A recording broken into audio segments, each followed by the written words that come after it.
Hello, fellow traders.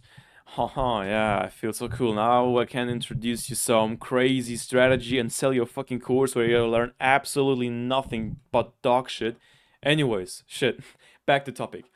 I show you my bias on USD, CHF and gold, and I just draw all these things like 30 minutes before London session and also big middle of the London session. So just let's start.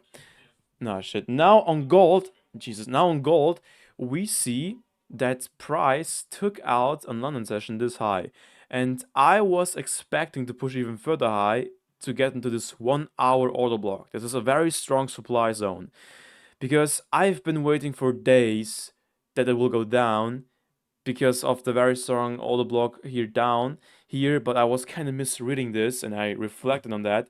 But anyways, I still wait for the huge movement to the downside because again, here's like a very strong supply zone. Now we know that, so let's keep looking for more confirmation. Now on the 1 hour, we have here a clear change of character, which is like a confirmation it will keep going up pretty much. At least with this setup. Now let's keep scaling down. On the 50 minutes, we see here a very clean and valid order block.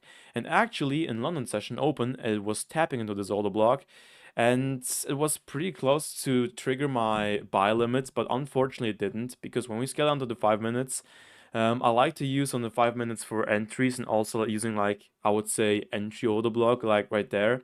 And my buy limit was on this candle closure on this doji. Now, I have to be honest, I was kind of concerned because this is like pretty weak. Like being more like, let's say, putting like the buy limit on this candle open and from this order block is like way more high probability.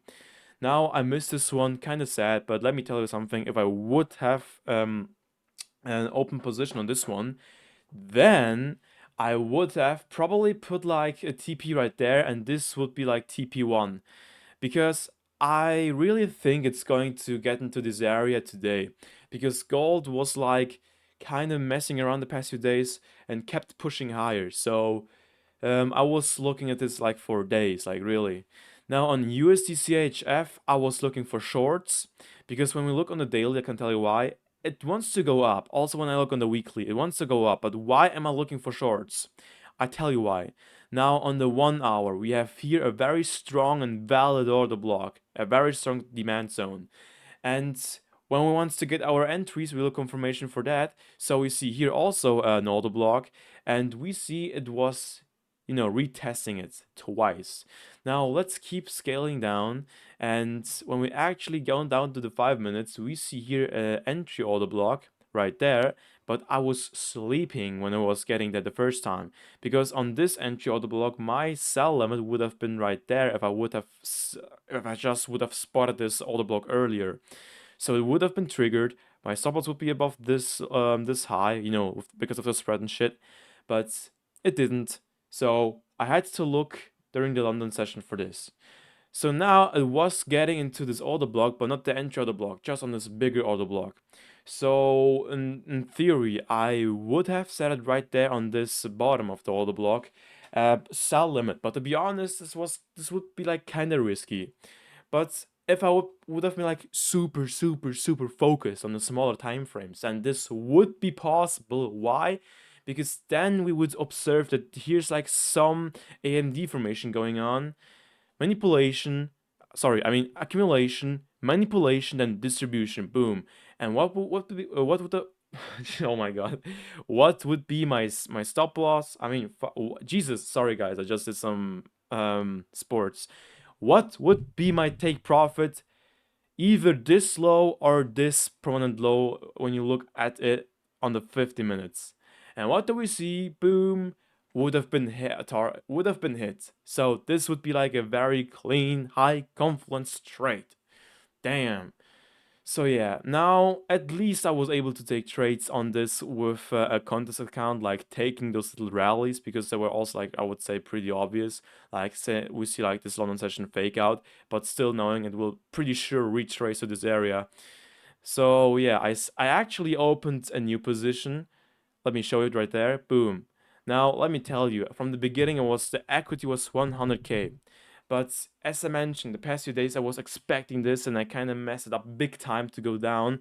Like I'm I was misreading the charts. I was mentally super fried, which caused me to kind of not see the bigger picture, and this caused me to lose like 60k. And now today I am up like 10k, and well, including with my current position, actually 14k. So yeah, I try to recover from this as fast as possible.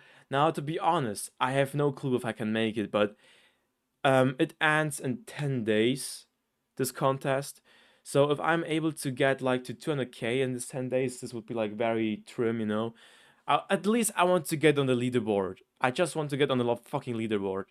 So yeah, with that being said, this is like the trade recap or bias. Only one trade was taken on the USDCHF, like with a glimpse of hope, like to take this short right here, but it got stopped out. I had like a super tight stop loss because I was thinking like, yeah, okay, it's more like, you know, fucking around, trying out. So I wasn't really, you know, taking too much risk on this one. So yeah, with that being said, I think I'm getting closer, and I think at the beginning I'm going to decrease the lot size, but so I'm able to have like a bigger stop loss, so I can put like my buy limits right there and having the stop loss here while targeting these wild movements, because then it makes more sense. Because then when I decrease the lot size, I'm not risking that much, but still the reward will be big enough, if you get me. So yeah, with that being said, cheers. Oh, by the way, I forgot to say, I might take a trade this short, but I'm going to watch price action. I first will let it going to this area and then I will going to watch price action. So now, with that being said, cheers.